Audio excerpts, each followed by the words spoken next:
Good morning, all of you. It's absolutely a pleasure to have you here with us for this very important discussion on rice fortification.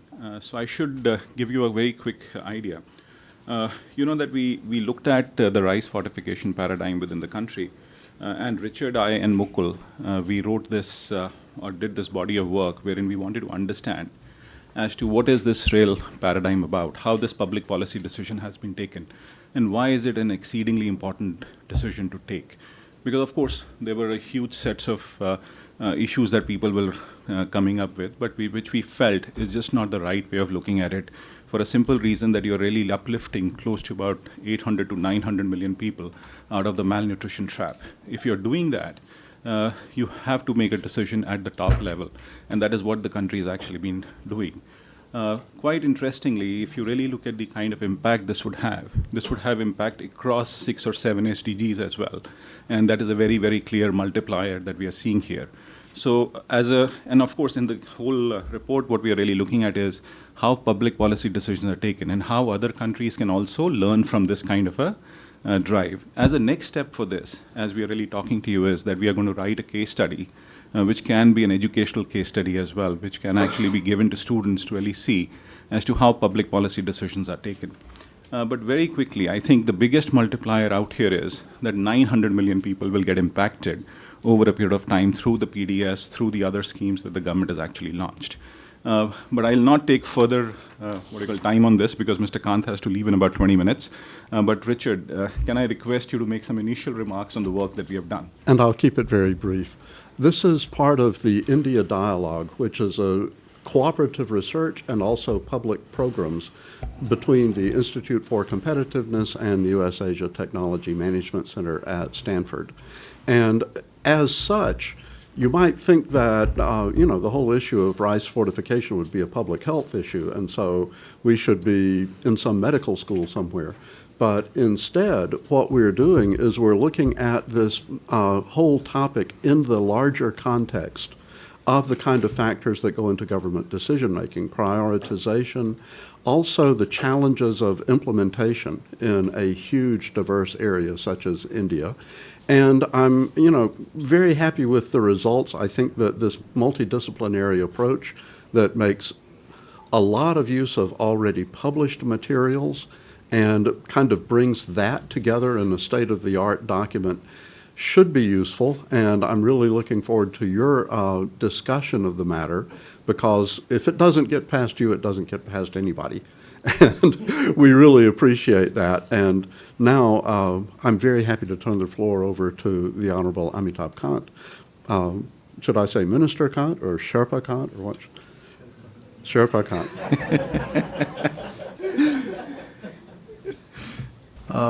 I think this is a very important study because I have been a long-term believer that we in India face a development paradox. While we've achieved food security, and India has transformed itself from being a food deficit state to a food surplus one, and that's a huge achievement for India. Yet, we are struggling to achieve some of the SDG targets pertaining to hunger and malnutrition. So despite economic progress where we have successfully lifted close to 135 million out from multidimensional poverty between 2015-16 to 2019-21, if you look at data from the National Family Health Survey 2019-21, disturbingly, it demonstrates slow progress in reducing the burden of malnutrition in India. And the challenge is that we are home to a very large number of malnourished children in India, with over 1/3 of the children under 5 are either stunted or malnourished, and every 5th child is actually wasted. And that's an important challenge for India. So the burden of malnutrition is very high to be ignored. So if you look at this Lancet paper which was published in 2020, that estimated that maternal and child malnutrition is actually the reason for close to 68% of the under 5 deaths in India. And according to World Bank World Nutrition Report, malnutrition costs India at least 10 billion annually in terms of lost productivity, illness and death. So on the other hand, there are huge economic benefits, as every dollar that we spend on nutritional intervention in India could generate close to $34 in public economic returns. And out of this, the most notable area of concern has been anemia, which has increased actually, which is showing trends of increasing across all age and gender groups through the income quintiles. And it affects 67% of children under 5 years, and every second woman, making it a severe health problem in the country. Anemia is a silent killer, and it's directly responsible for 20% and indirectly 50% of maternal deaths. And it's causing consequences relating to depression, reduced physical work capacity in adults, and poor cognitive facility in school children, leading to a huge impact in terms of learning outcomes. And anemia's economic burden is estimated at 4% of gross domestic product. Now the challenge is that anemia is intergenerational, and we are at the risk of wasting 2 generations, and hence there is an immediate need to address the public health emergency on a mission mode. Now, undernutrition actually includes both micronutrients as well as micronutrients deficiency, that is vitamin A, vitamin D, vitamin B12, iron, iodine, folic acid. And while macronutrient deficiency has been on the radar of the government through public distribution system, midday meal and ICDS, micronutrient deficiency has actually received lesser focus, and this has been causing hidden hunger. And iron deficiency anemia actually is one of the top 5 leading causes of years of life lost due to disability in India. So if you look at it, unbalanced and poor quality diets, to my mind, are primarily responsible for poor nutritional status and micronutrient deficiencies. Our intake of most nutrients for most population subgroups living in rural areas as well as is well below recommended level. So if you look at what India eats, it's a recently released report by ICMR and the National Institute of Nutrition. It highlights the dominance of carbohydrate-rich cereals. And we believe in feeding a lot of rice to our mothers and children, and there is therefore a low consumption of nutritious food like fruits, vegetables, milk, pulses, meat, poultry, and so on. The CNNS data also reveals a dismal 6% and 9% of children between 6 to 23 months consume the minimum acceptable diet and iron-rich food, respectively. So that's important. So there is widespread nutritional deficiencies in India, and this called for game-changing and innovative at-scale strategies to increase dietary intake of micronutrients. In India, rice is consumed. If you look at in India, rice is consumed as a staple diet by 65% of population and is supplied through all the social safety net programs. If you look at ICDS, Pradhan Mantri Poshan and PDS, and therefore my belief is that fortifying rice with iron, folic acid and vitamin B12 offers a very ideal vehicle and very sustainable and cost-effective strategy to improve the nutritional outcome across all age groups. Fortification has been a proven and a chosen global strategy by many countries to combat malnutrition. It has been actually mandated by 7 countries: USA, Panama, Costa Rica, Nicaragua, Papua New Guinea, Philippines, Solomon Islands, many others, including India, have voluntary rice fortification. If you look at reviews such as the Copenhagen Consensus, they have consistently ranked micronutrients interventions like large-scale fortification as the most proven cost-effective development intervention providing significant returns for investment. Even the WHO's meta-analysis, rice fortified with iron reduces the risk of iron deficiency by 35% with no known risk of toxicity. We in India actually tested the rice fortification through multiple pilots in places like Gajapati and Dhenkanal in Odisha, Gadchiroli in Maharashtra, and successful evaluation of these pilots, which demonstrated reduction in anemia. It encouraged the government of India to announce the central scheme on rice fortification through PDS first in 15 districts in 2019 to assess its operational feasibility and India readiness. Following a very careful systematic review of the global impact of rice fortification, cost effectiveness, and India's readiness and ecosystem for rice fortification, the Prime Minister actually made a very ambitious announcement to mandate rice fortification in all our social safety net programs by 2024 in a phased manner on our Independence Day in 2021 to achieve freedom from malnutrition. Now, phase 1 was to cover ICDS and PM Poshan by March 22, phase 2 PDS in aspirational district and 250 high burden districts by March 23, and phase 3 covering PDS, ICDS, PM Poshan in all states by March 24. So if you look at the budget, it's 2,679 crore, that's about rupees 27,000 million, which is actually just around 1% of the food subsidy bill. 1% of the food subsidy bill. But this universalization will cover 977 million vulnerable people in India and has the potential to avert 94 million anemia cases that can lead to a huge savings of about rupees 81 billion. And this is an estimate carried out by FSSAI in a period of 5 years, a saving of 81 billion. This announcement by the Prime Minister has given a major spurt to further strengthen the ecosystem of rice fortification, and continuous efforts are being made in this area.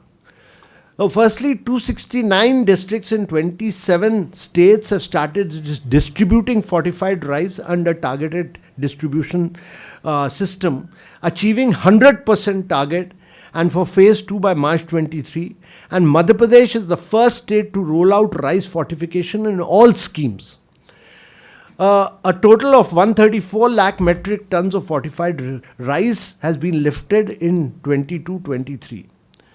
And the number of rice mills having blending infrastructures increased from a mere 2,690 to about close to 18,227, with more than 11 times increase in the cumulative blending capacity.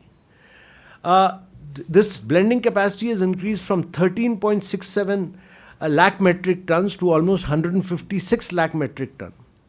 The number of fortified rice kernels manufacturers have increased from 34 to more than 400 between 21 and 23, and the annual manufacturing capacity has been ramped up 18 times. The FSSAI has notified NABL accredited labs for testing of fortification have increased from just 20 to close to about 50. The Department of Food and Public Distribution has now developed standard operating procedures for adherence to quality assurance and quality control protocols on the production and distribution of fortified rice. The standards of premix, fortified rice, extruder and blending equipments have also been notified. So to address the problem of malnutrition, multi-pronged strategies need to be implemented simultaneously. The dietary diversification is the key and a very sustainable long-term solution to combat anemia and micronutrient deficiencies. And therefore is critical to my mind. And the government has initiated many policy interventions to ensure this. It has promoted millets on a mission mode to achieve nutrition security, and has included millets under the NFSA to be distributed in the social safety net scheme. Locally grown nutritious food is being promoted under Poshan 2 and PM Pradhan Mantri Poshan. And I think this supply of millets under the Poshan 2 and PM Poshan will have a huge impact in the coming years. The challenge is to achieve the desired outcomes, because all this has a gestation period. And this will require very conscious efforts to nudge behavioral change towards millets and towards healthy diets. Without nudging, without behavioral change, this will not happen. And therefore, behavioral change and nudging will have to be a very major strategy. To my mind, rice fortification is the most viable, is the most preventive and complementary intervention to solve the problem of anemia in a short period of time, and could be the next global health success story. Historically, India has tested this idea of fortification by mandating iodized salt in 1962. The CNS report of 2016-18 highlighted the success of universal fortification of salt by revealing iodine to be the only exception to micronutrient deficiencies in the tested sample. And therefore, my belief is that with these steps, India has demonstrated that rice fortification to address the issue of micronutrients will be the key, and this can serve as a huge inspiration to other countries to also initiate rice fortification in the coming years. So my compliments to Stanford and the US-India Technology Management Center for having initiated and taken forward the study of rice fortification in India. Its insights will be very critical for policymakers. Thank you. Thank you, Mr. Kant. Just to add a very interesting point, as we were really looking at this study, we have looked at most of the points that Mr. Kant had actually said, and we also looked at this whole idea of the 6 A's of fortification as to how that whole principle is actually really getting looked at. That was accessibility, availability, acceptability, affordability, adequacy, and awareness. So there's a multi-pronged approach, as we saw, for the success of this program. Before I ask Mr. Kant and Richard to come and release the report, I would request Mukul, who's my young colleague, or our young colleague who also worked on this document, to make quick 1 or 2 minute remarks. Mukul, please. Greetings to one and all present here. I think Sir spoke very concisely about the rice fortification program in India. And it's true that we are currently going through a global nutrition crisis. Over 2 billion individuals in the world face various levels of food insecurity. And recognizing this, India has taken a proactive step by mandating rice fortification within safety net programs. Plus, as Sir remarked, that 65% of India's population treats rice as their primary sustenance. It's also, there's one more point, that rice fulfills 50% of their total energy intake. In this way, enriching staple foods with essential micronutrients has potential to significantly improve nutrient intake, especially among vulnerable population. And India has a history of successful food fortification strategies. The fortification of Vanaspati with vitamin A since 1953, mandatory iodine fortification starting in 1962, and these programs have had significant public health gains.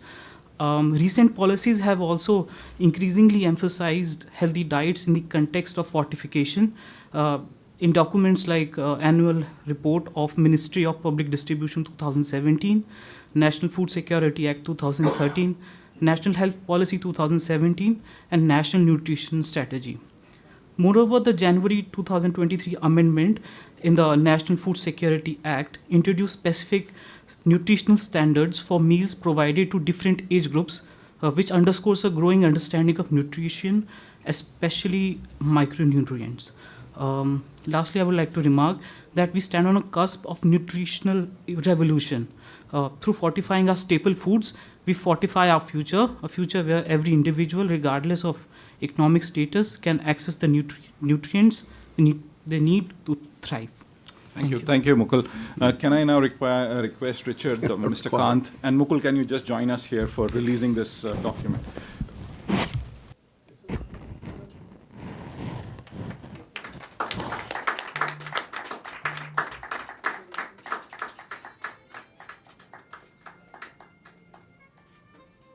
Thank you. Thank you. So, this is a very fascinating exercise, as Mr. Kant was also explaining. But could we just get into that discussion? And of course, Neera, can we make sure that the people get the copies of the report? Sure.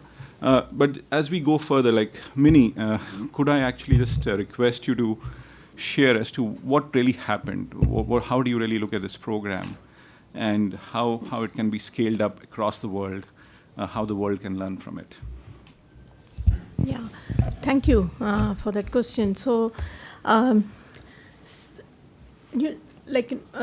Rice Fortification is it is a program that we need to look at it as that, how rapidly a program with a very short span of time has been really scaled up in the country. Of course, the policy support, the overall the environment in which it is operated, it is really encouraging for states to adopt it. Whether it is Dr. Kant has mentioned about the lab, the protocol, the entire ecosystem work towards to making sure that it is happen at scale. So, for instance, the Madhya Pradesh sir has talked about the state where really the rice fortification has taken it took 18 months for a state to scale up a program from one district, which demonstrated to a state of 52 districts to cover it up. So this required a very concentrated approach to making sure that all specific areas which need to be ensuring that there is production capacities, millers are being accredited, labs have been there, so the state system has worked very tirelessly to making sure that this is happening in the state such as this. So the scale and the scope of this program is immense for to making sure that this is happening at scale. And the biggest the advantage is also that we have one of the strongest tracking system in the country to making sure that the PDS is already been tracked, and we have layering on the fortification to the existing PDS system. So there was already a distribution channel, a technology enabled tracking system was there. So it really helped to move, so it's a learning for many of the countries been there. India being has the sufficient production capacities when it comes to all kind of things. It is also added as an advantage for it. So many countries which we are working currently, like Indonesia and etc., where there is no FRK manufacturing facilities there. So they struggle when they wanted to, so the cost has been manifold there. So the cost at which we are able to operate it is also because we have country capacities to do it. So I think that's some of the learnings that we have to say that how rapidly we can scale a program, how the whole ecosystem work towards to making sure that this is happening, and the existing capacity, how you accelerated with a very concentrated, very good governance and the focus that the government has provided it. So that's a major takeaway. And India being export rice to many of the countries, including most of the Western Africa region. So India can also be it's an economic win-win for any way you are sending rice to these countries. So there is an opportunity to do India to explore the full potential to see that how it can be used. So these are some of our early takeaways on the things. Yeah, thank you. Very, very nice, thank you. So Neeraj, can I get you in here? You've been one of the biggest, what I call, protagonists or supporters as we were really looking at this documentation that we were studying. So PATH had a very, what I call, distinctive role in terms of making sure that this program becomes successful or really pushed forward. Uh, what was your experience in terms of this process? What was the learning? And if I understand it correctly, you were in this whole huge big conference in Europe. How are people looking at this idea of fortification and how they can learn from our experience? Thank you, Amit. Respected Mr. Kant, thank you so much for being here. I think, I just came back this morning from The Hague, where the 6th Global Micronutrient Forum is happening. In fact, today is the last day, so I came in a day earlier. And it's amazing the story of India and how the world can learn from what we have done is just becoming an important part. And I wish we would have actually launched this report there, but I'm sure we'll get it to those people there. But, the kind of scale. So firstly, if I go back to the work that happened, 15 years of rigorous work happened before this got rolled out. So there's a lot of science behind it that was set up. And also the kind of scale we've managed to achieve, it is quite commendable. I was with the Indonesian government, the Nigerian government, the Ethiopian government folks over there. Of course, we had also from our Department of Food and Public Distribution, people were there. And the India story is one of awe, one of a lot of interest that's happening. I think for us, the way forward, we've already managed to scale it up, sir, and I'm sure we'll see the impact, as you mentioned in your comments. But I think the challenge which we are now facing and the government is doing a lot of work on is on the quality side of it. How do we make sure that to make it sustainable, to have continuous impact, how do we make sure we have a quality backbone? So the government is setting up this entire digital quality traceability system, which again, when we talked about it there and we talked about the numbers, there was a lot of interest because an entire digital quality system which can ensure traceability of every grain of rice and ensure that we have the right quality, that's going to be an important issue. But I think, this for me, I was very proud as an Indian in that meeting because there were a lot of people who were walking up to us and saying, how did you do it? Because typically when you are talking about fortification all over the world, they talk about numbers of 20,000 people, 30,000 people, maximum 100,000 people. But how do you have a population level impact? I think that's something that India is really going to be able to show the way. So we've actually said, we have all the information here. We're happy to share that with any country that wants it. But sir, I think in the years going forward, we are going to hopefully, of course, we're going to strengthen our program, but we are also going to be showing the world the way probably in rice fortification. And it's one of the most cost-effective ways to do it because the other one is wheat flour fortification. But there's a huge challenge of supply chain and logistics with wheat flour, whereas with rice it isn't. There is also no real behavioral change that's required because it kind of comes blended in the rice. So those are the strengths of rice. It's complicated because you need to manufacture and blend, etc. But really, I'm very, very proud that, and I was the whole of last week. I was very proud at that meeting, the global meeting, talking to all these different countries about what's happening in India. Thank you. Thank you, Neeraj. But Ashi, if I can come to you, you were part of this whole design definition of this idea when you were at the World Bank, and of course you were working with FSI at that point in time. How was your experience of really making sure this goes forward? What was your thinking? And I also looked at some World Bank documents which give a huge impact study of what is the kind of multiplier and things. So Ashi, over to you. Thank you, Amit. I just, to add to whatever has been said before, I think while fortification has been embedded in the National Nutrition Policy since 1993, many of us who have been in this field for a long time do realize that it has been a huge struggle. Successive 5-year plans did mention food fortification as one of the things that they would invest in, but it happened, did not happen for a very long time. And it finally did, and I would think from my experience that a few factors were really key in,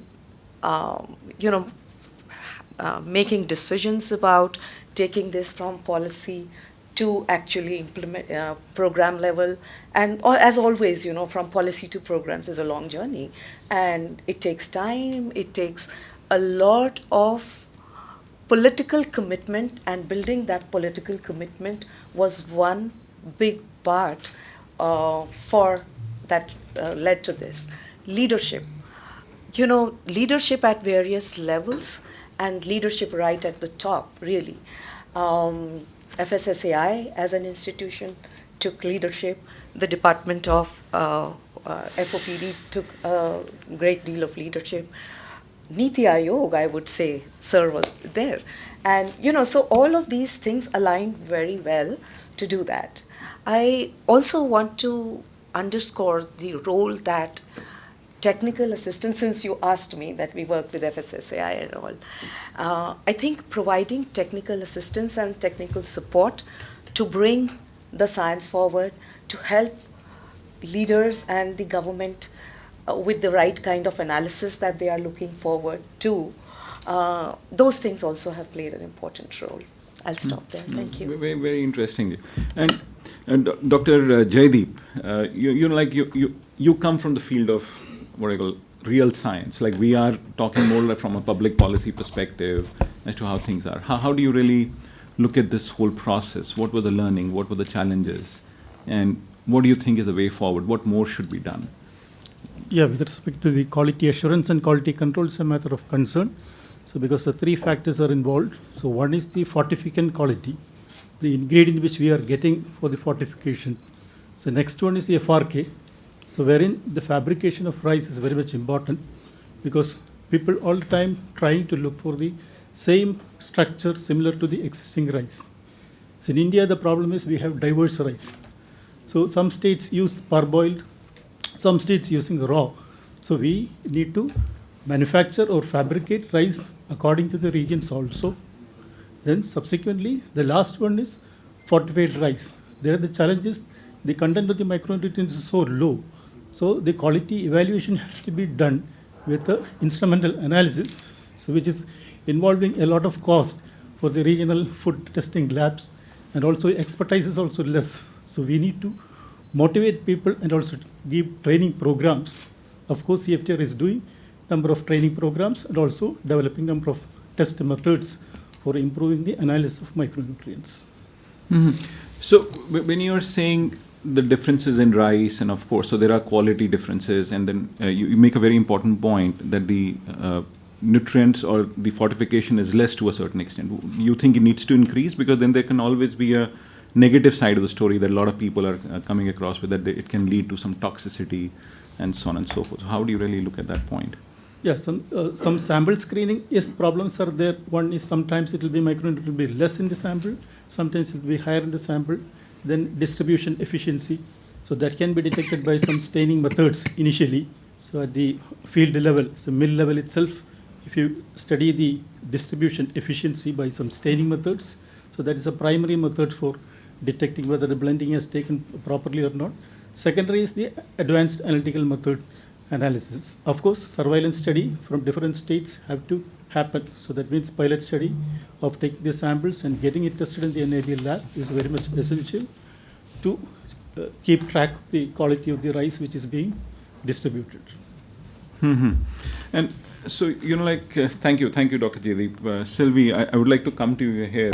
You come from a very important program, say UNICEF, which is effectively working with children and things. So, and as Mr. Kant was also suggesting, malnutrition within children is one of the most urgent issues that we need to tackle with. Are you seeing some evidence of change, or are you expecting some change happening? Because it's a very early days in the program anyways. But what do you think more needs to be done? What are the learnings that come across this, and how you can actually serve vulnerable populations across the world? Over to you, please. Okay. Thank you very much. As you know, in UNICEF, we are not, let's say, directly involved in food fortification, but we are definitely an unconditional supporter as a necessary measure to improve the micronutrient deficiency levels in India. We have been, of course, highly involved in the undertaking of the CNNS survey, which has been really a groundbreaking survey to highlight the very high level of micronutrient deficiencies in the population, and especially in the children and adolescent group. We are also highly supporting the government Anemia Mukt Bharat strategy with one of the primary intervention is supplementation of iron and folic acid. But of course, this is not sufficient. It has to be complemented with food fortification. So we really we really support all the efforts in that sense. Now, as for the impact today, yes, it is a bit early. We are waiting for the next DAP survey to hopefully show and inform us about the progresses in terms of anemia reduction in India. Thank you. Thank you, Sylvie. And Siddharth, I have to come to you here. You've been somebody very important in terms of looking at, as your title says, like nutrition and school feeding unit or whatever. So you come with a very important hat here in terms of making sure this program became successful, goes to the ground level, and effective. Like there has been a very effective strategy of taking this to close to about 600 million people, as of today's numbers, and we're really looking at scaling it to about 900 or a little more 900 million people. What is your learning? What do you think were the challenges, and how were they surmounted? And of course, as Ashi had also said, like there is of course that role of leadership, but we should not forget that there is this whole huge implementation of an idea, and that has to be looked at. Respected Mr. Khan. So I represent the World Food Program here.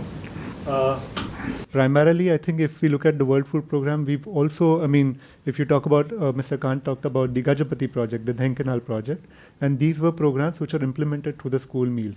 Gajapati reached out to about 100,000 school children, and even Dhenkanal reached out similar numbers. The idea was that what we learned through the process was that, the whole idea behind implementing Gajapati and Dhenkanal was to look at an operational strategy for bringing out rice fortification in there. But during the process, what we've also learned is that behavior change is also very important, making people aware about dietary diversity, because fortification is one part of the component, and you need to also look at dietary diversity of that particular element. So we are working along some of those elements as well as we speak. And of course, nutrition and school feeding. The school feeding element is very important. So, when we work on the school feeding aspect, there are kitchen gardens in multiple aspects which we look at while we're working on the dietary diversification part as well. So, yeah. So, but I have to ask you a follow-up question here. Yeah. You said that dietary diversification. Yeah. Mr. Kant also talked about dietary diversification. We also talk in our report that it is so important. How do we really make people aware of that? Because that's one of the challenges. And if we are able to make that change or shift in thinking early on, that could have a huge long-term impact as well. I think the main part is positioning fortified rice as part of your entire diet. It's not just rice is not. Fortified rice is not going to be a magic bullet there. If you just give rice to the children, they're not going to improve on their own. So positioning it as part of your entire meal in the school, like Mr. Kant mentioned about millets as well. So we need to look at it in a wholesome way there as well as the school levels. And that is something which we are trying. You have the Poshan Abhiyan as well, and efforts are ongoing, and especially in terms of the awareness. So there are efforts being made to make people aware, and you have school level activities and Anganwadi level activities which are happening as we speak. And there are efforts on improving nutrition and health education there. So these are things, that are happening. And if we talk about us at the World Food Program, there are multiple social behavior change communication efforts that were taking place. There are multiple campaigns in the different districts and the different states that we are present on, which we effort on. Mm-hmm. There are operational models which come out through the SPCC strategy. And we are also adding into the evidence on IC and SPCC at the national level. Got it. Yeah. Very interesting. And Puneet, since we are talking about implementation, MicroSave has been again a very important partner in many programs across the board with the government, and especially for what you've done here across districts. How do you really look at the experience?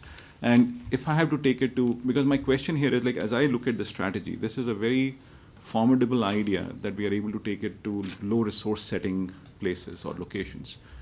How do we really take it to other low resource settings? Because if we are able to do that, I think the world becomes very different.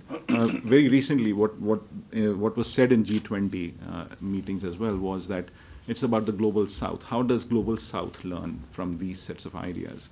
And we are able to take it forward. Puneet. Thanks for the question, Amit, and it's a very pertinent question. Respected sir.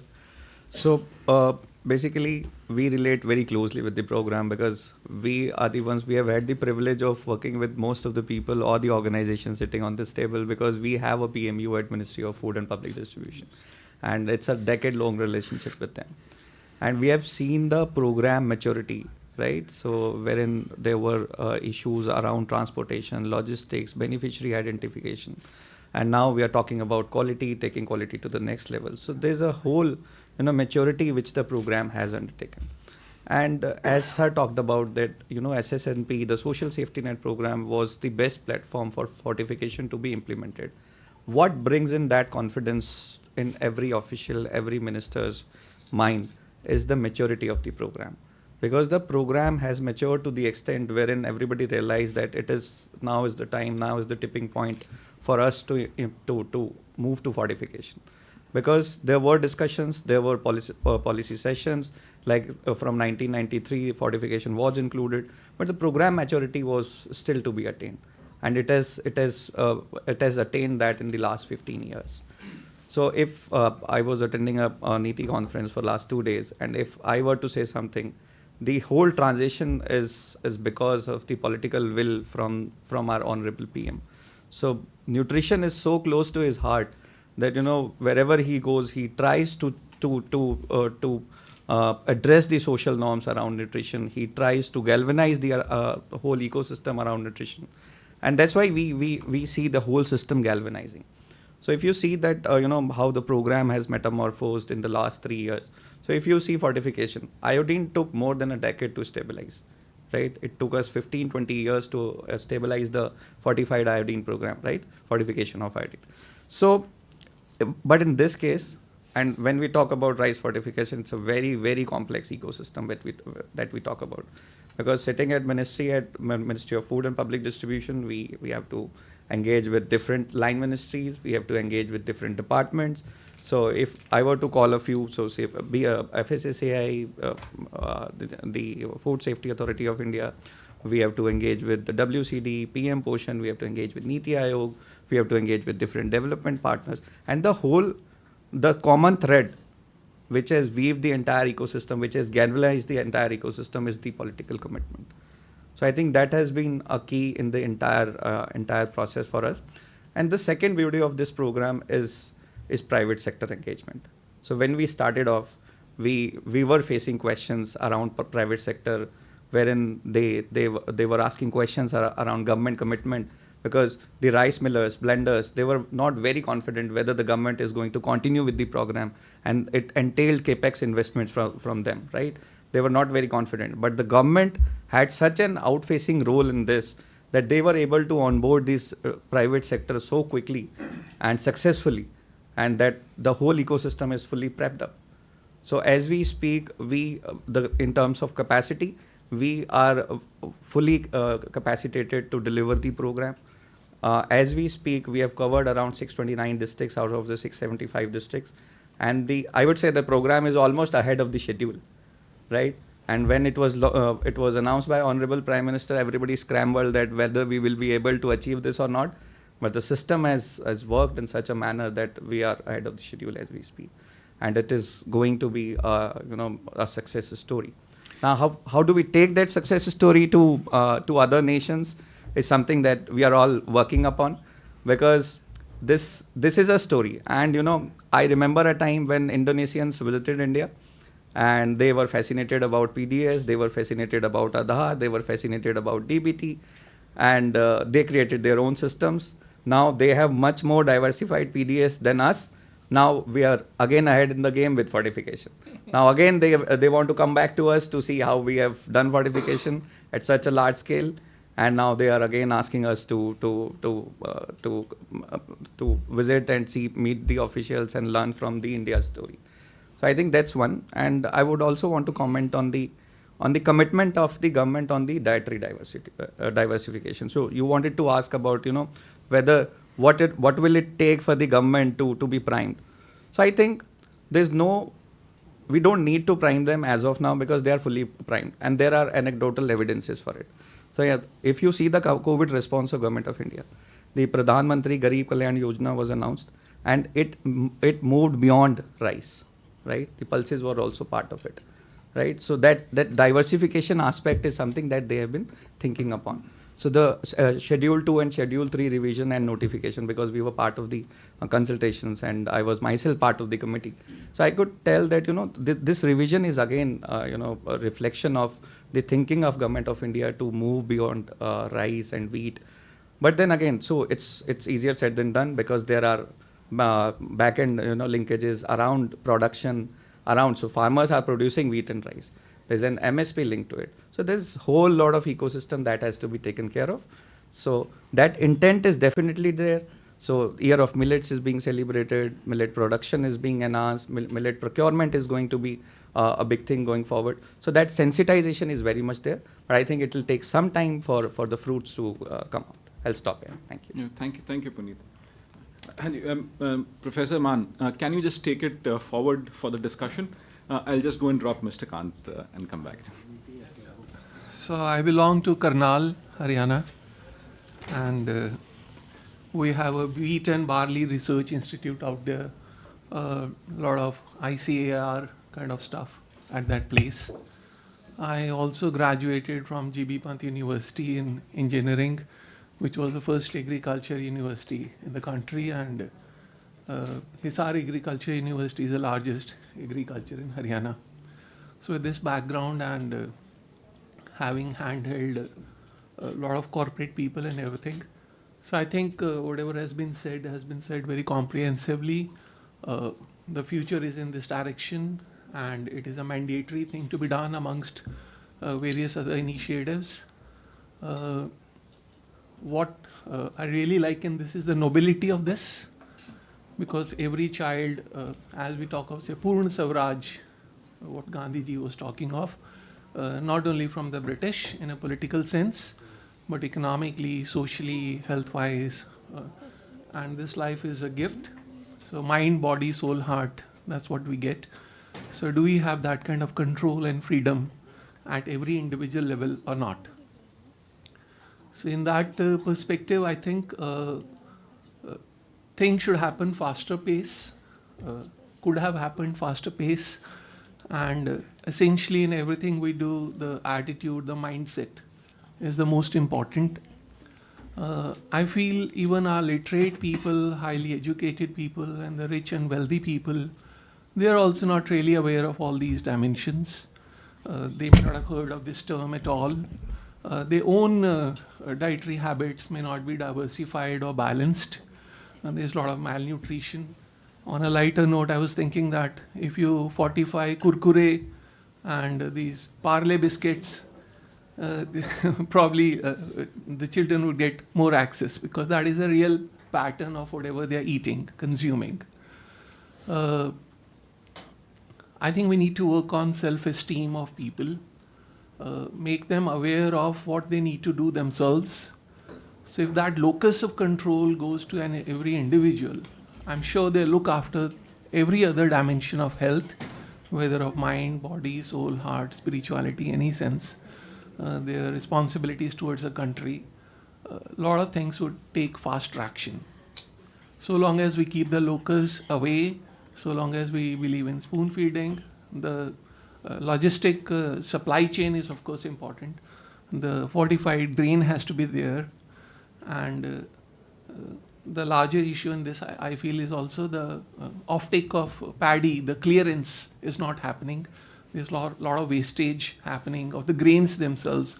What to talk of the real fortified grains.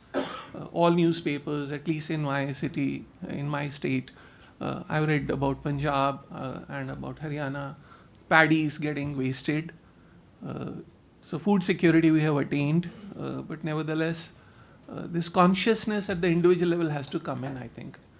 So if people wash their hands before they have food, they clean up their nails, they themselves look after that all the nutrients are needed. We need to have, I think, have more than, this is the last I would say, we need to have more than a crore kind of ambassadors who exemplify through being role models themselves in their circles, that see color in diet is very important, leafy vegetables and stuff is very important. By rotation, having every other kind of stuff is very important. And if in case there is some deficiency, maybe you could take a capsule or something once a fortnight or once a month or whenever, then I think greater things are going to happen. Thank you. Thank you. Thank you. That's a very good set of comments. I think one of the issues that you have to look at in a program like this is whether you mandate the use of the fortified material or whether you allow it to be an optional kind of thing. I'm not sure who here at the table is really up on that particular issue, but I wonder if maybe it would be a good time to ask for Sakshi, you've already commented, right? Sakshi, you've commented, right? Not yet. Yeah, Minnie has commented from our Okay, from there. But also, I think this Vivek Arora? He's not there. Not here. Okay, no wonder why I haven't heard from him. I think that who would like to comment on the whole issue of whether it's necessary to mandate or not? I don't want to comment on the whole issue, whether it is mandate or not. Just from the nutrition perspective, I would Well, say. this is, okay, we are making a recording, and that is true. But we can either identify people or not identify people as you're comfortable. We could do Chatham House rule, right, where the comments are identified, but the people are not. That's something we'll be happy to talk with you about later. But please go ahead. No, after listening to all the experts, I just want to mention or flag 2-3 concerns, even from GIZ side. Like, we are part of the global project, which is like on transformation of agri-food systems under One World No Hunger initiative by former minister, Mr. Muller. And we are basically working a lot, as Siddharth said, on dietary diversification. So nutrition-sensitive integrated approach, which is what we have experimented in Madhya Pradesh and Maharashtra, is something I would say would be an interesting initiative to also look at the perspective from the consumer side, to diversify their diet, at the same time support them with the community nutrition gardens to produce fresh fruits and vegetables throughout the year. So that is one area I thought I just want to add on what Siddharth has already mentioned. And coming to what Puneet has talked about on South-South exchange. So since we are part of the global project, and I also mentioned this in the IIT Delhi meeting, and for food fortification, 3 countries are involved in GIZ. So India, Burkina Faso and Madagascar. So we also see a lot of potential, like India has a lot of capacity and potential to even disseminate knowledge and learnings to other states. And recently coming from Senegal, from West Africa, I was in the conference there, Sector Network for Rural Development, and I could see like there are still a lot of policy challenges are there. Also the implementation, capacity, expertise in Africa. And India being in the leading position with rice fortification, I think there is a lot of scope where we can ensure and also support with the capacity building. One more comment on coming to the gender aspect. So I don't want to be very critical about it, but looking at the picture also, I still see like we really need to work more towards gender transformative approaches, because after all, whatever we are doing, on whatever topic we are working on, gender play a very, very crucial role. And recently with feminist development policy by German government, we are working extensively on gender transformative approaches at individual level, societal level, as well as community level. So these are some of the concerns like consumer behavior, nutrition sensitive integrated approach, capacity building, South-South exchange, and gender transformative approaches is something which GIZ can bring on the table. And at the same time, we all have to think aloud, like whatever ultimately we are delivering on ground, whether fortified rice, whether dietary diversification or supplementation, the end consumer is our community, and they have to really take this as the solution provided. So let's also work on towards bottom up approach, bringing a lot of positive deviance stories from the ground and take them along as a part of the whole ecosystem. Thank you. Thank you.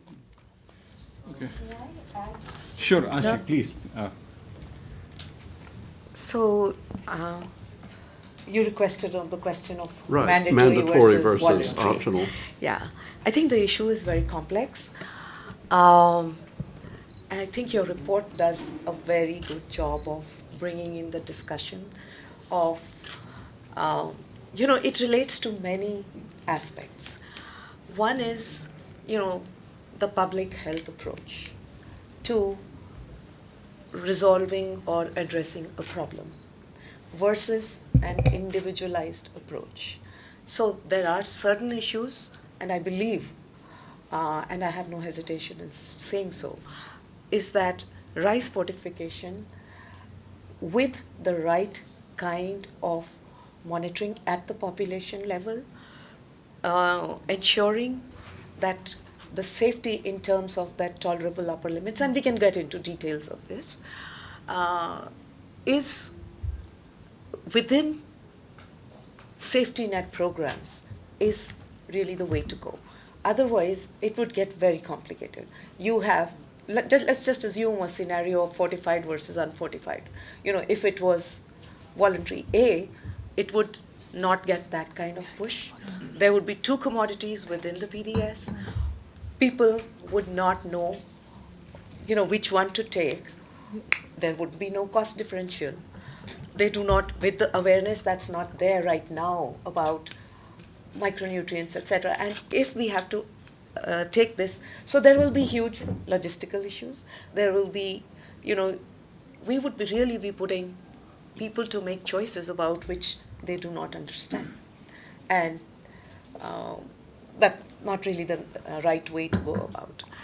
So as long as tolerable, and which, this analysis has been undertaken about tolerable upper limits in one of the reports, analysis that I led at the World Bank when I was here. Given, and especially I think the concerns that are raised are that we have three strategies.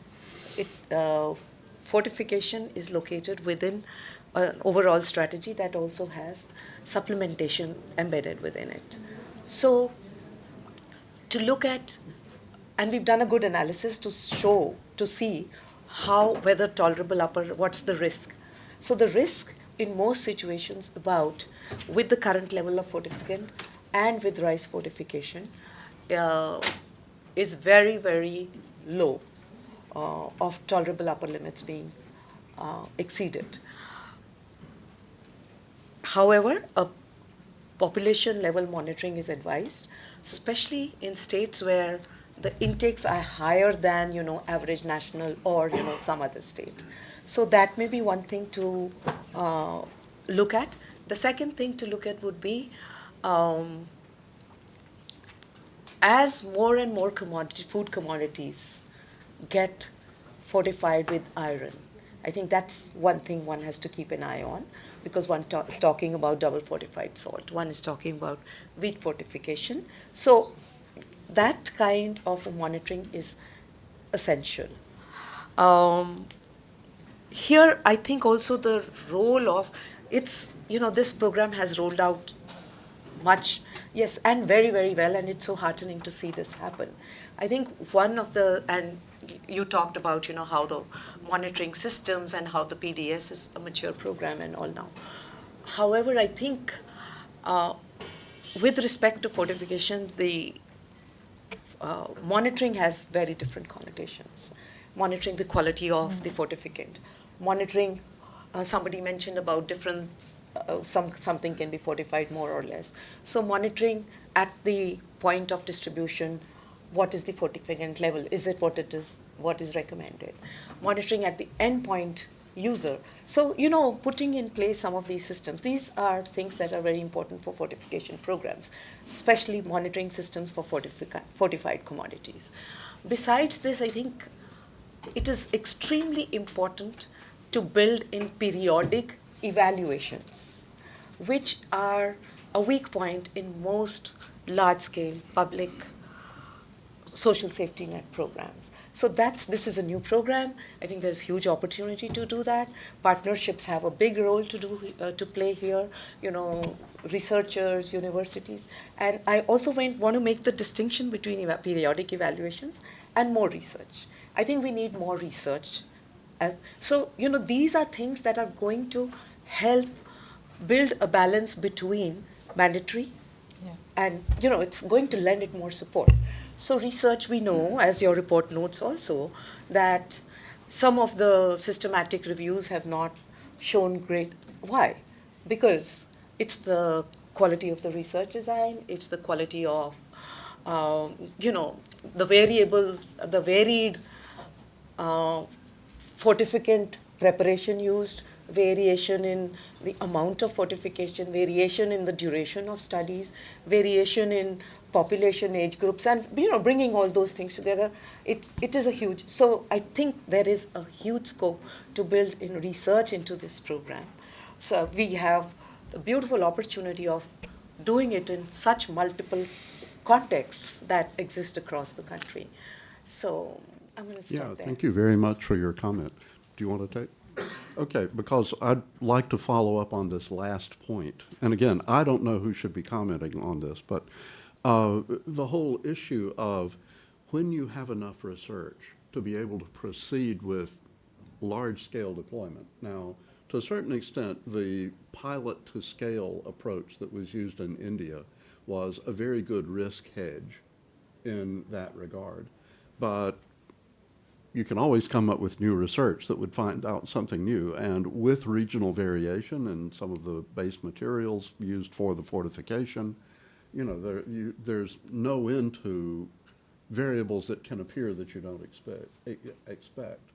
So it seems that the situation in India did not involve going too quickly to not having sufficient research to base the decision to implement this program does not seem to have been a factor. But I'm curious if that's just something that I missed. I'd be very interested on comments about how the decision to deploy completely matched, how is that coordinated with the decision to pilot?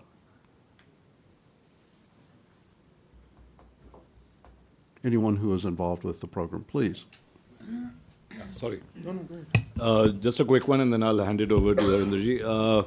I think the amount of research that went into this, even before before we started deployment, Richard, was absolutely, I would even go to the extent of calling it painful. Because there was a lot of rigorous work that happened much before the scientific side of it. There was a scientific committee with the FSSAI. There were lots of conversations. There was open discussions around it. So that was the research side of it. And then even before scale up, it was started in some districts. There was, impact evaluations which were done on what are the impact of this kind of a program. And based on all of that is when the government took a decision that we should scale up. Having said that, you're right. New things may come up as we go along the program, and what Ashi said, that we'll have to continuously monitor. I think the issue also with such a large scale up is there is a perverse incentive, especially when you have this kind of a scale up. Government is the customer, the private sector is involved. So there, I think the quality control systems and the traceability, etc., that's going to be absolutely critical, because that could actually jeopardize the entire program. If the supply side breaks down, the impact will absolutely be affected. So I think those are some of the red flags, I would say. But having said that, I think enough research has happened. We will continuously monitor and look at that. We will be doing a lot of impact evaluation. I think we'll also, as a community, I think we will need to keep monitoring adverse events, like we do in the case of vaccination, right? So when you scale up something, you need to constantly monitor adverse events, look at what's happening, figure out if there's anything which is not working as well. But I think the way that India has done the research, set it up, done the trials, the pilots, starting at a small scale, going to a district level, and moving forward is absolutely commendable. And it's been a tough journey overall. But I think Harinderji is from FSSAI, and no longer with FSSAI, now with the research organization. I mean, it's an academic and research organization. But having been on the thick of the things, and worked with FSSAI for about nearly 3 years as advisor, standards and quality assurance codex, I would just say that FSSAI and DOFPD, they have done a commendable job. One is bringing out the standards, and DOFPD, with all the wherewithal they had, it was not an easy task to go ahead. And the picture appears to be rosy, but on ground, still few things need to be ironed out. Because we still have a lot of issues when it comes to implementing any program. I'm not doubting the credibility. It is an excellent idea when it started up, and everybody is going tom-tom about it. But having discussed, having worked with DOFPD, having attended the meetings, I still see that there are a few issues which need to be ironed out. Research is very dynamic, Neerajji. Research still needs to be done. And one of the major areas where research needs to be done is the shelf life of the fortified rice. Because this was something which I started off with in the year 2021, when the Honorable Prime Minister made the statement. So I had requested FCA and DOFPD to conduct a study on the fortified rice across the agroecological zones of the country. Because in India, unlike the Western world, most of the countries where the temperature and the humidity regimes are quite similar throughout the years, this is not the case here. You go to Punjab, it's very dry state. You go to Andhra Pradesh, it's a very humid state. So because I had studied the rice, the changes that take place in the moisture content, the weight of the rice when it is being stored in different conditions. So that was something which needs to be done, which has not still been completed, and that has to be done at a pilot scale. This cannot be at a lab scale with, say, 20-25 bags, because that will not actually replicate into something which will give you substantial results. Where the gray areas, let me start as a devil's advocate here. The gray area is largely the premix. The premix that we get in the country is largely, especially if you talk about vitamin B12, it's from China. And we are importing quite a lot of vitamin B9, that's folic acid as well. And the purity of the premix is a concern. Now I've come to know that FSSAI is, we have developed standards when I was there for premix, but we have not defined the concentrations of the premix. Like we have a range of iron, range of folic acid, range of vitamin B12 for fortified rice kernel as well as for fortified rice. But we don't have those limits, the thresholds for premix. As a result, whenever we talk to the FRK manufacturers, they said, "Hamari kya galti hai? How are we at fault?" We are told that this is the amount that you have to add 2% of this premix into your rice powder, and then you do the extrusion process. So, and the FRK manufacturers and basically the rice millers are not very educated people. They are not from the top class, or they are not they can't be compared to Nestle's and the Pepsi's of the country today. And they don't have well qualified food technologists with them, and even the analytical lab specialists with them. So, the seed has to be of a superior quality if you want the fruit to be good, and the premix is a seed. I think that is where we need to, FSSAI really needs to pitch in, set standard, and also have the control over the entire system. When you talk about the quality assurance system, see, I'll tell you, when I was looking at the quality assurance thing, now the concentration of the nutrients that go into the fortified rice, are different when they go into the fortified rice kernel. And they are very different than going to the premix. So you require different set of equipment to analyze those. There are different measurement uncertainty things which go into it. There are different limits. And then there's a different skill set which is required to do that. So you have to be very, very consistent. So in India, we've seen that quality assurance has not been of that level to analyze nutrients at the level of ppbs and ppms with that consistency. If today also, if I give a sample to 10 different labs, I get 10 different results, despite the fact the proficiency testing has been done, and because this thing has to be taken seriously. So that is something, and the monitoring of this, again, with the limited workforce that FSSAI or the states have, it's going to be a big, big problem. Even if it is taken as a high-risk category item, I think that something the number of samples to be picked, analyzed. So that is what we need to look at. Suppose if you look at the states like Haryana, Punjab, Uttar Pradesh, they are the largest producing rice states in the country, which have these. Amitabh Kanji was talking about 18,000 rice mills. About, I think 60% of that is in these 3 states. So we need to have more labs in these states. That is one thing. Maybe, and then the capacity building of the FRK manufacturers, capacity building of how the premix has to get into the system. We still don't have the dynamic blenders which are required with all the rice millers. So there are some gray areas which need to be tapped in before we really say that it's going to be a very successful venture. Because we are talking about districts. We have not yet reached the bottom line.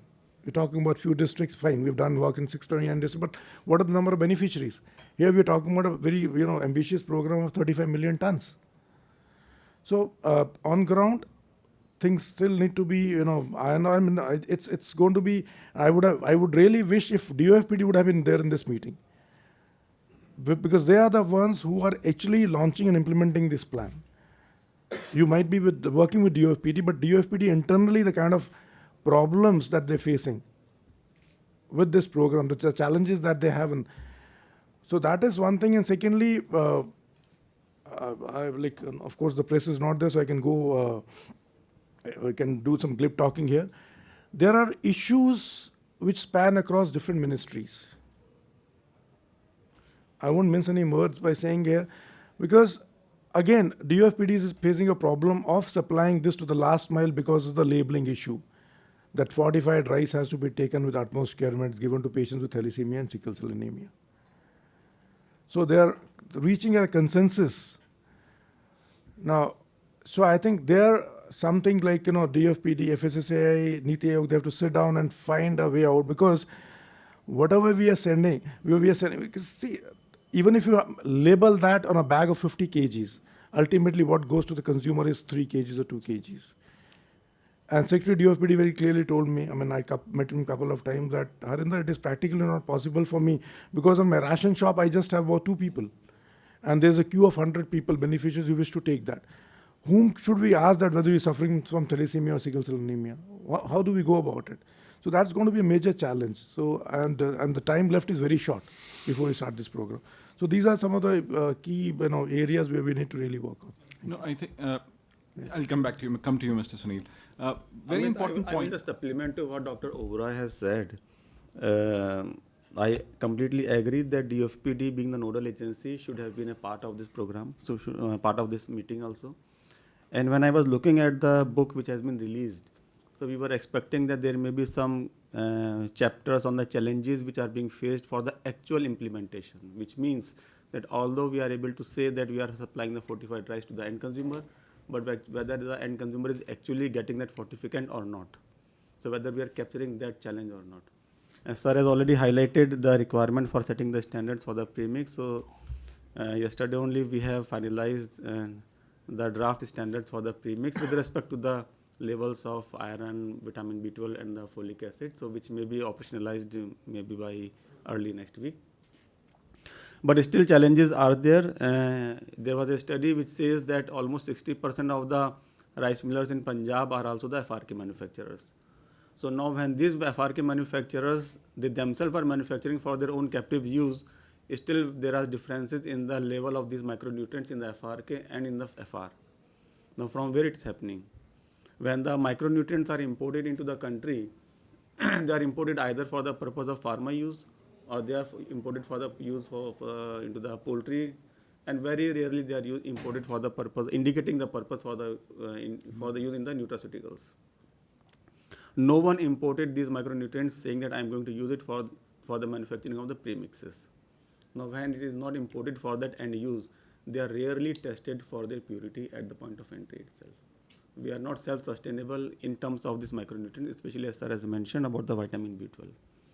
So there is a need to go for the entire, to tap the entire, all the stakeholders, starting from the importers of the micronutrients, the manufacturer of the premix, the manufacturer of the FRK. And again, the issue comes regarding the blending ability of the different FRK manufacturers, even the millers as well. There are different blenders available in the market. I can't say that only this blender is efficient and another blender is inefficient. Right now, there are only 42 millers in the country who are having the dynamic blenders available with them. But whether even with the dynamic blenders, they are able to achieve the same result which are anticipated by the Food Safety Authority to be available in the finished product? No. Still the material which is available in the Food Corporation of India's godowns, they are non-compliant. There are other challenges which we always face, is that if a fortified rice is non-compliant, in respect of that it contains less fortificant, it can be distributed as a non-fortified rice. But what about the rice which contains more than the desired levels? What to do with that? There is no facility available in the FCI godowns to again go for the blending of that rice with the normal rice so that the fortificant level can be achieved. So my only submission is that yes, this program is very much necessary. We have to scale it up. We are already doing it. We are working for the promotion of it. But again, the ground challenges should also be addressed and discussed, especially in the forums like this, so that we can actually say that my end consumer is actually getting the desired level of fortificant as envisaged in this ambitious program.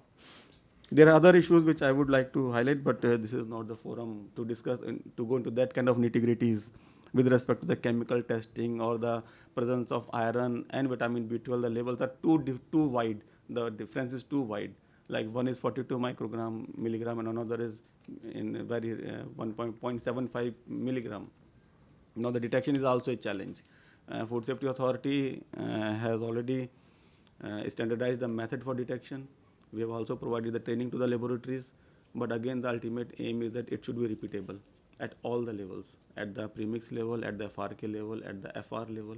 And what sir has mentioned, this issue we are also facing about the shelf life of FRK. That what should be the shelf life? As the authority, we do not get into the shelf life related issues. It is up to the manufacturer or the FBO who has to decide. But it's a issue that how long we can hold that FRK and under what conditions.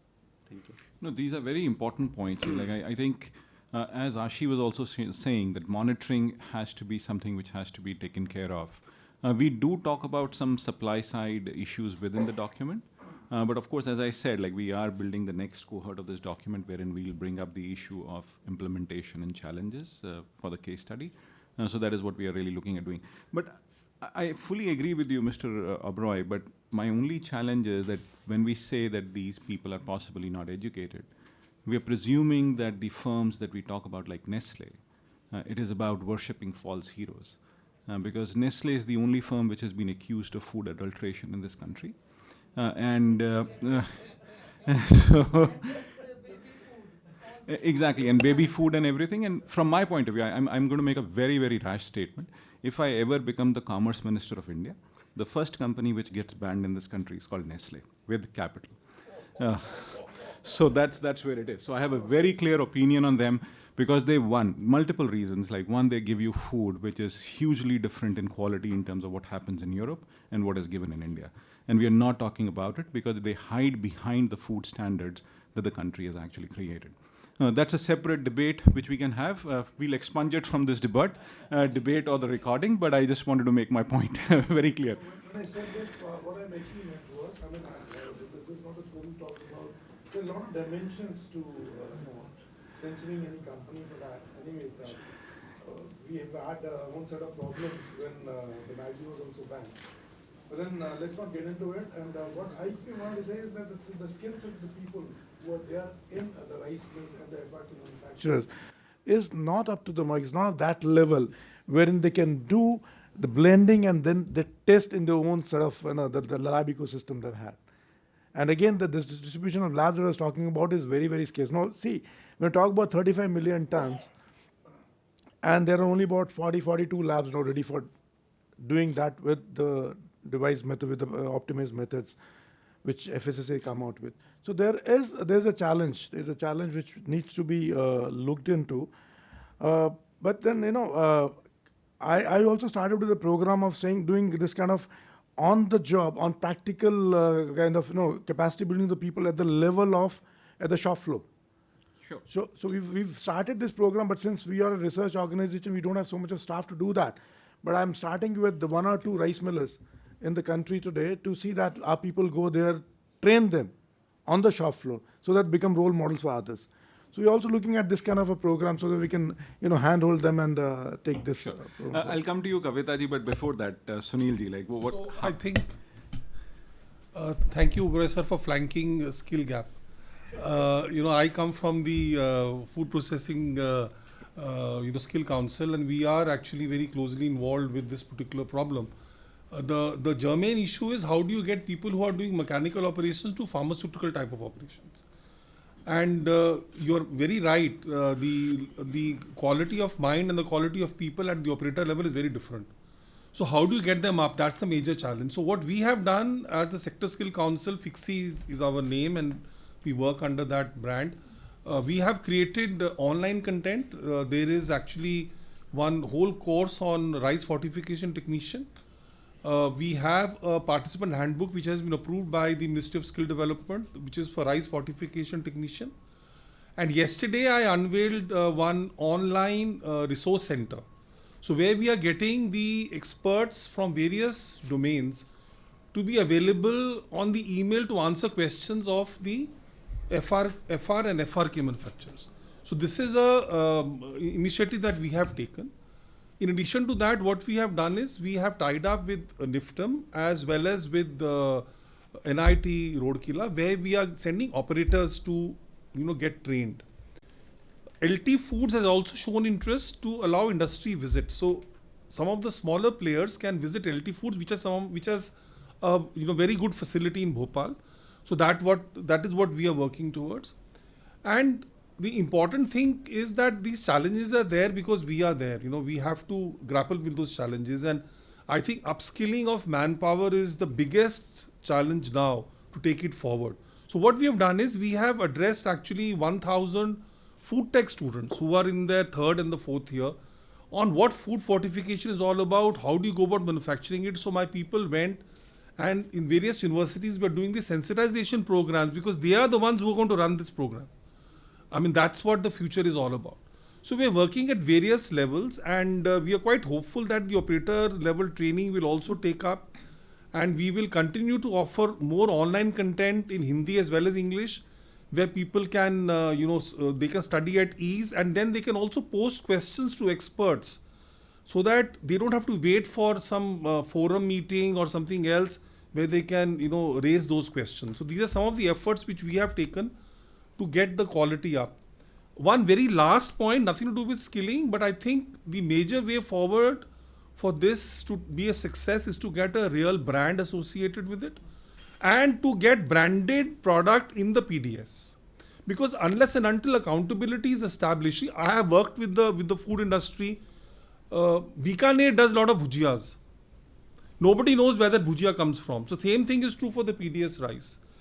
Where we have fortified it, nobody knows what is the content, nobody can actually trace it because it goes into 50 kg packs, it gets this in 3 kgs or 4 kgs. So what actually needs to be done in the next case is that we should get the rice manufacturers to offer branded product in the PDS. It will be a fight commercially. But there you are fixing the responsibility and accountability. Because how long will FSSAI be the policeman? Policeman can only monitor exceptions. You can't be standing on everybody's shoulders looking at what is the quality of premix you're using, whether you have a shelf life or not. So, and I can tell you, the rice industry, especially exporters, have made tons of money. And, it is a question of how the government puts up a scheme. You have a PLI scheme for everything. So why can't there be a PLI scheme for fortification of rice? Get these big guys to come up with branded 3 kg packs which can be put into PDS, which is fortified, and they take responsibility of the quality. So this is my only suggestion which I'm putting on the table. Thank you very much. That's very interesting and some positive things that are happening. But Kavita ji, since you come from the regulator, if I might say. Yeah, I have my director as well, Dr. Amit Sharma, just before he spoke. Yes, of course, Yeah, I know that. Yes. But then your points, like Yes. I'm sure you can have a divergent view from him in this forum. You don't have to be subservient to him. Surely. Yeah. Yes, it's a collaborative effort when the regulation was notified. It's a joint effort made by DOFPD, WCD and FSSAI.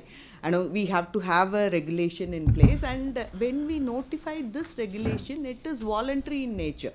So all this issue cropped up, rice fortification, what are the challenges we are facing, how we are going to implement it successfully. All this started when the rice fortification was made mandatory. But then as somebody pointed, the policy to program, it definitely takes time. And also we have stories for iodine fortification. So now it is established. So it's a long journey. And I wanted to touch upon the point we discussed whether to make it voluntary or mandatory. See, when we made the standards, we took effort such way, like because the recommended dietary allowance that is given for Indian, so that is not exceeding. So we took effort such way, even because as we made it voluntary, even a person is consuming fortified rice, oil, milk per day.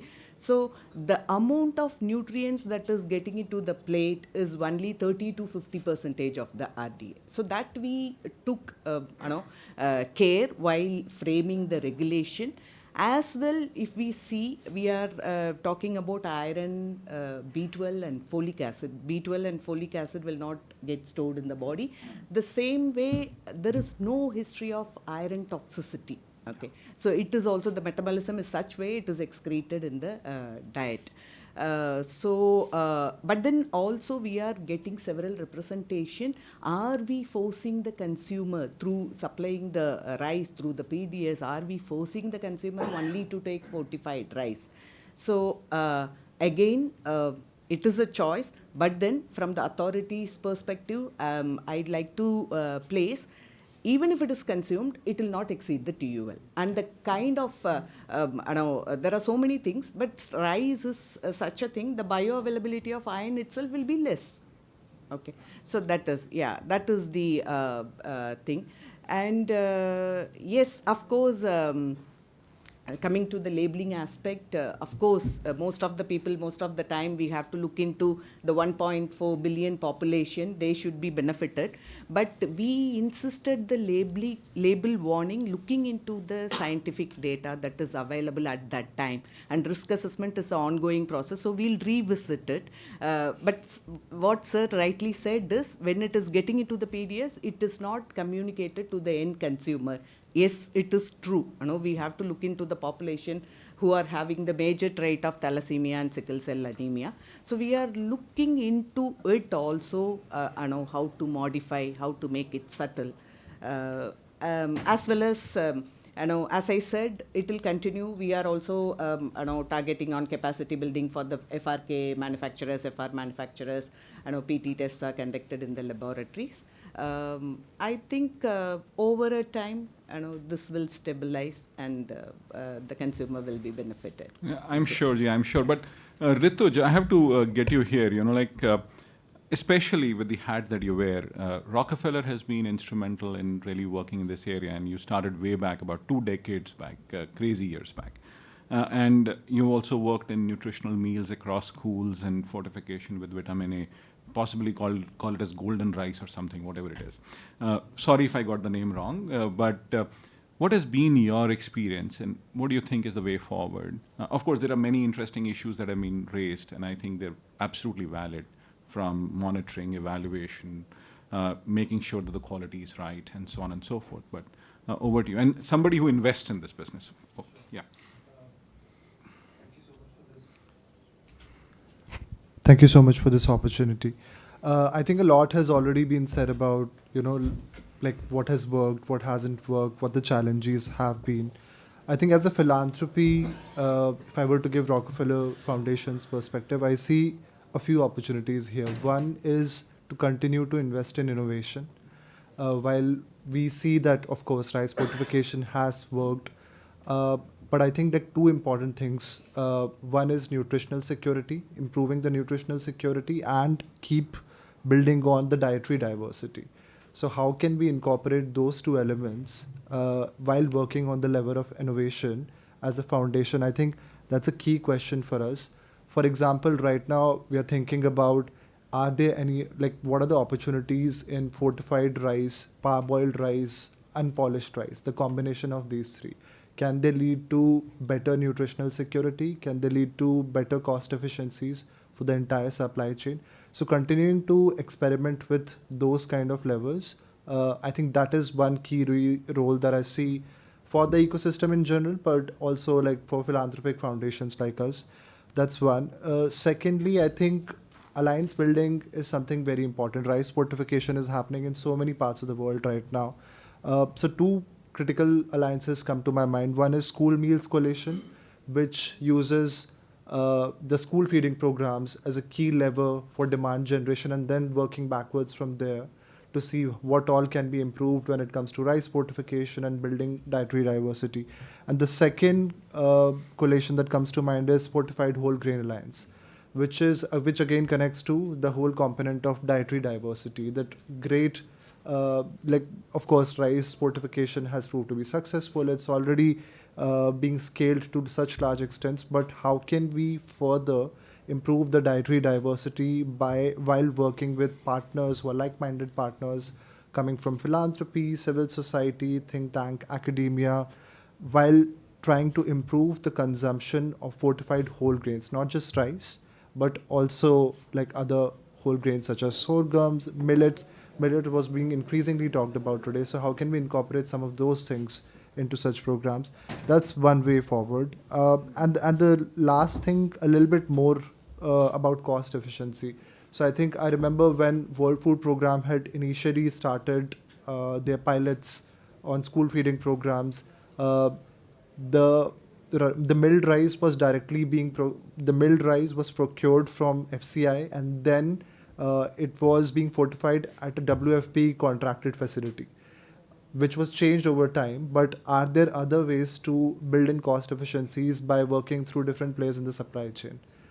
So that's another question. And like when it comes to cost, another component is, again, I think the rice goes through so many stages of processing and polishing, which leads to not only reduction in its mass, but also it means that it loses its nutrition more and more as it goes through the process. Can we build some cost efficiencies there, which also leads to nutritional gains? And with the same amount with the same cost, we can probably have like more amount of rice, which would also mean we are saving carbon footprint. So that's another point I think that we should be working in the direction henceforth. Mm-hmm. Very interesting. And I would like to ask Millie a question here. Millie, you have been working very strongly within this program, and you heard everybody. So it's a question as a professor, right? So it's a quiz question for you and Sakshi. And the quiz question is like, in your final statement, if you have to give, and if you have to really concretize the next steps that needs to be done, what are those things, say 3 or 4 big things that the government of India should do, that the philanthropy organizations should do, or what the corporate sector should be doing? Okay. Thank you for the question, Amit. So having said, everybody has talked a lot about this centrally sponsored fortification scheme and the status of the distribution of fortified rice to the more than 600 districts all over the country. The main thing which we should focus now is building the capacities of the laboratories, because as it has already been discussed by Amit from FSSAI, that the quality control and quality assurance at the level of the key ingredient, which is a premix, which is the key ingredient because it has all the micronutrients which ultimately is going to affect and combat the malnutrition at the and reduce the anemia prevalence at the beneficiary level. So that has to be capacities has to be built. Secondly is that what we face during the implementation of this program and what is our experience is that we need to make the community aware that what this fortified rice is, and for that WFP has already taken the social behavior change communication as a key strategy to address those issues, to make the ground level community aware of the benefits of the fortified rice. Because looking at the kind of dissemination of this program, at the root level, people are not aware about the fortified rice. They do not understand that what the plus F logo means. They don't, because ultimately, as it was already discussed, that the millers, they pack it in the 50 kg bag, but then the consumer is getting it loose in either 5 kg or 3 kg. So though we have worked on the posters for the FPS shops, we have distributed danglers for making the community aware of the benefits of fortified rice, but time to time the community need to be aware of the benefits. So because some people, they understand that these kernels which have been added to the milled rice, they are the plastic kernels, they confuse it with the plastic.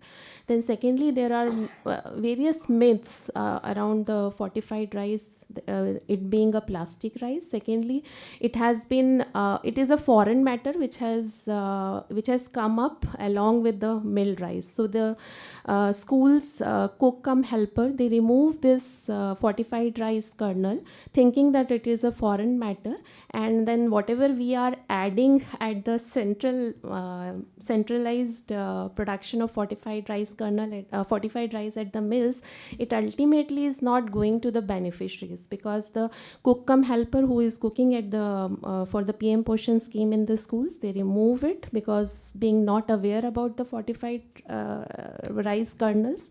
So we are doing it on the field level activities. We demonstrate it through the cooking demonstration. We call up the community, show them that how this fortified rice has to be cooked, how it looks as a raw, and then how it is the cooked fortified rice looks, and there is no difference between the sensory acceptability of these two rices. But then the community need to be aware of the use of the fortified rice. So these are the two things at right starting, the quality assurance at the premix, FRK and fortified rice levels, and then at the beneficiary levels, which are the end users. Very interesting. And then Sakshi. Yeah, thanks, Amit.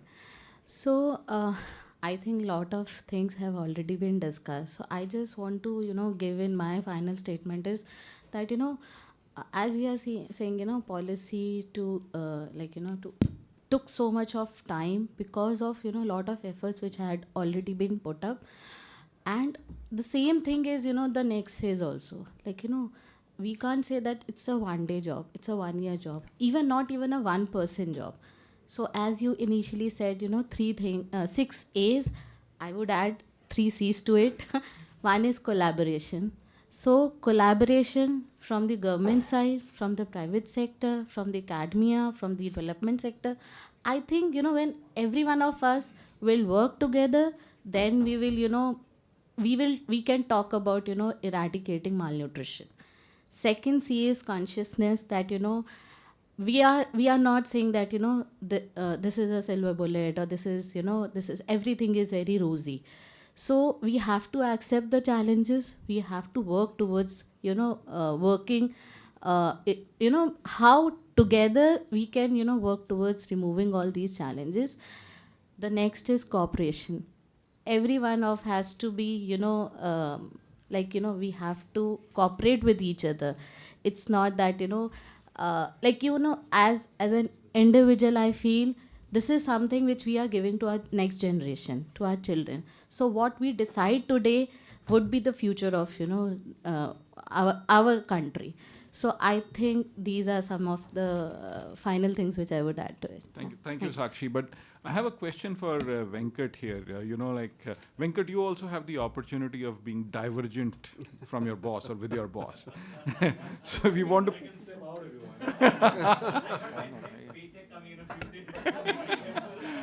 But of course, I'm asking that question. I know for sure that Path has done a very significant job here. So, and you've been part of this journey.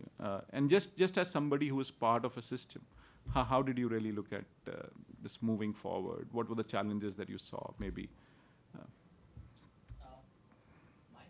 We saw multiple stakeholders coming together, as we said, from development partners, from private sector, from government to actually kind of scale up this entire program. Challenges have been spoken of by many. I don't think I would like to repeat that because that's very much what is there on ground. A lot of people have worked on ground to kind of put the idea together and to kind of see how those challenges can be addressed. My take on fortification or rice fortification, I see fortification as a solution to a lot of micronutrient deficiencies that our country is experiencing. It's just that how we strategically program it to reach to scale and also see how it is contributing to the change in malnutrition levels. I think it's important for us to evaluate, like Ashi was saying, on a regular basis to see how impact is happening. That would be my take on it. Very interesting. And something else that we have missed, Dr. Oberoi. Miss anything? I just want to say that it's been a wonderful meeting, but next meeting, whenever you have it, whenever you plan it, please involve the officers from DOFPD, Niti Aayog and ICMR. ICMR is also very important. I have reasons why Niti did not come, but I'll not share that with you. That's a separate issue. But and I must say that I work very closely with Niti, so I very interested. Just on DOFPD, they were invited. They're actually so I was with them the whole of this week. The whole team is sitting in The Hague for the Micronutrient Forum meetings, and that's why they're not in the room. But yes, they were very much invited. Yeah, sure. But yes, Ashi, you had to say something there. I just wanted to respond directly to your question about research and what were some of the areas enough research has happened. I think, yes, a lot of research has happened, but there is a need for more research, and I can point out one or two areas which I consider important and people may disagree. One is that the levels of fortificant that are going into our program are different from what the recommended levels are. So there is a need to look at the effectiveness of that, and who knows, this may just be work as well, and we need to know that. As we all have said, many people have said, it's not a magic bullet. So the outcomes will depend a lot on, what are the water, sanitation, hygiene practices, etc. So in differing contexts, I think when these things need to be tested. Small designs that look at all of these things. Again, hookworm infestations. There are areas that are endemic. So what happens there with this? Are there differential impacts? In malaria, where it's rampant, endemic. So those are some of the things that really need elements of research with good research designs. And finally, diets, we've all talked about. So where diets differ, what is the differential impact, I think, or effectiveness of the program? So these are just some examples of areas that are important for research as we go forward. Thank you. Thank you, Ashi. And anybody else would like to make a comment? Yes, sir. Jaideep. Yeah, one aspect is with respect to the impact study with respect to health. For example, currently we have started in some of the districts. So few new districts are going to be introduced. So better to have a baseline data regarding the health with respect to their anemic conditions and what is happening over the time. So probably some pilot programs have to be developed in consultation with the NIN. So how to make an impact study. No, that's very important. I think so. Yes, Siddharth. I think the discussions have been very fruitful, and it's been really enriching. But what I thought is that we've all talked about the challenges, and we've also heard about the journey. it's very important that we need to realize that Rome was not built in a day, right? I mean, Of course. Exactly. So this is just the start. And we need to acknowledge the journey that has been there. In the past decade, it was, say, if it was between 2010 to 2020, if it was the partners who were driving the journey, between 2020 to 2030, it's now the government who the prime, and they are driving the journey. There is no partner in there. It's all the government which is doing that. Having said that, going forward, there are multiple areas of work. I mean, quality control, we heard about it, quality assurance. There's a huge plethora of work which needs to be done there. And that is something which we cannot deny that. It needs to be worked upon. Capacity building, like Mr. Marwa said, that capacity building going forward, again, be it capacity building of the FRK suppliers, be it capacity building at the rice millers, be it at any level, be it the stakeholders. I mean, that is something which we cannot deny. Again, the fact about science and evidence, the fact that, we need more research, the point that Ashi mentioned, that, there are many areas, like, we talked about, be it sickle cell anemias or be it thalassemias. We at the World Food Programme, we have something like, we have technical advisory groups which are working on these independent areas as well, and we are coming up with research on these areas as well. So again, that is something which is a work in progress, but it's really good that universities such as yourselves are also involved in this particular aspect, so that these could be supplemented, and there are newer emergent areas which coming up.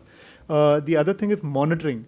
At the World Food Programme, I think what we did way back in 2019 was that there was a delegation, an interministerial delegation, where Sakshi was also a part of it, but we took the delegation to Costa Rica.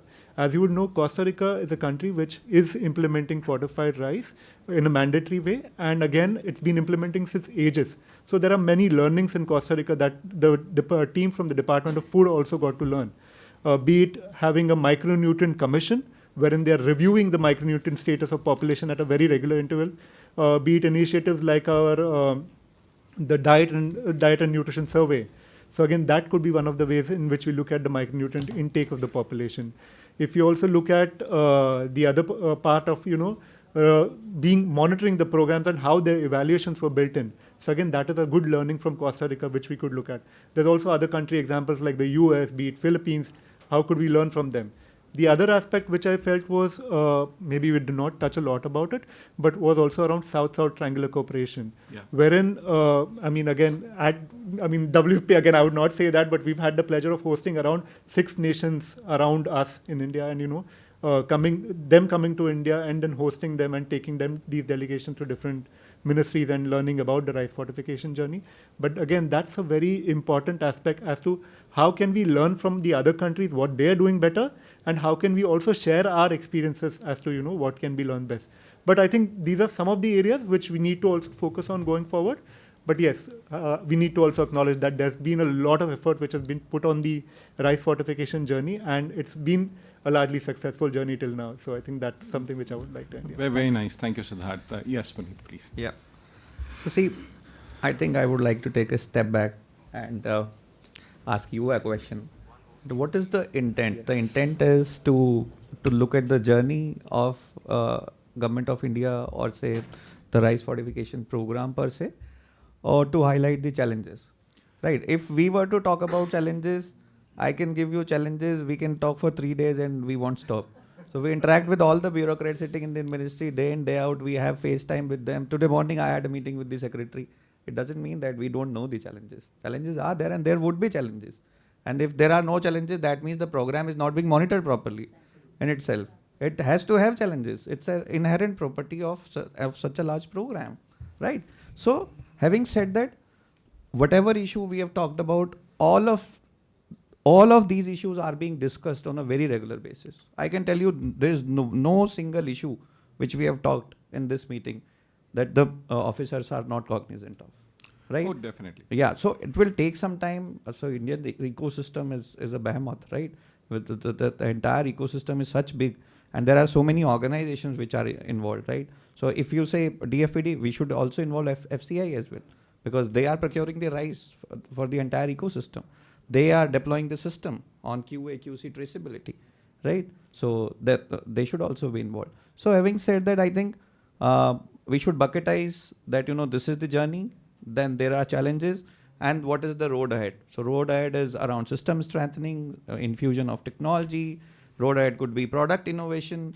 Road ahead could be researches around physiological demands, because as of now we are talking about 3 fortificants, right? But the physiological demand might change. This is how public health works, right?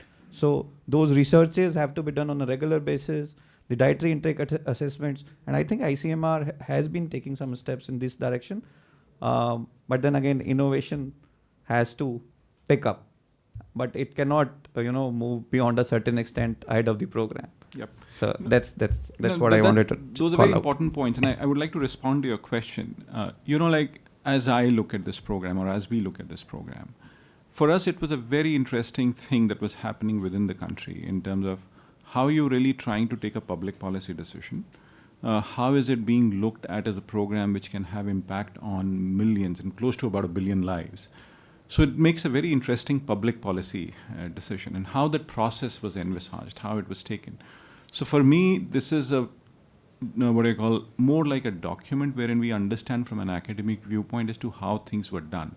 It is not an assessment at all by any stretch of imagination. I want this to be a program or a study wherein people are able to learn as to how things are done at scale. Because, like what India has done in the last few years, especially programs like DPI, fortification, or whatever, these are large-scale programs which have had a transformational impact.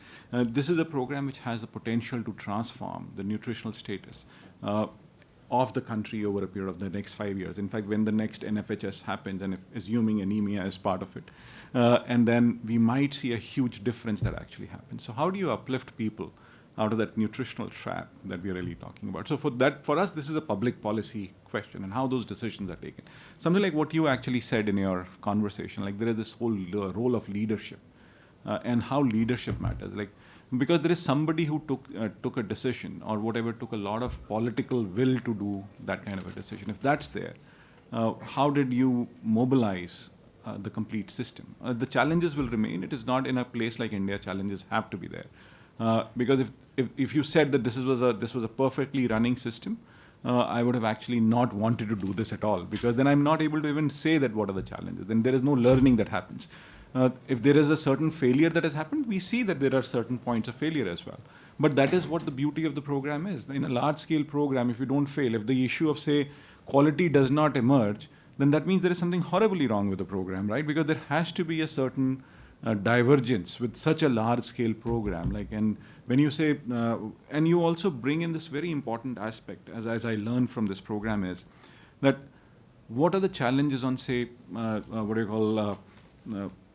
people who have to get trained, or talent, or whatever. Those are the set of things that have to be looked at. We also see spatial differences. If you really look at the study as well, like this is a problem in India, which is very diverse or divergent. Like you have close to about 250 districts which have a much more severe problem than the other 500.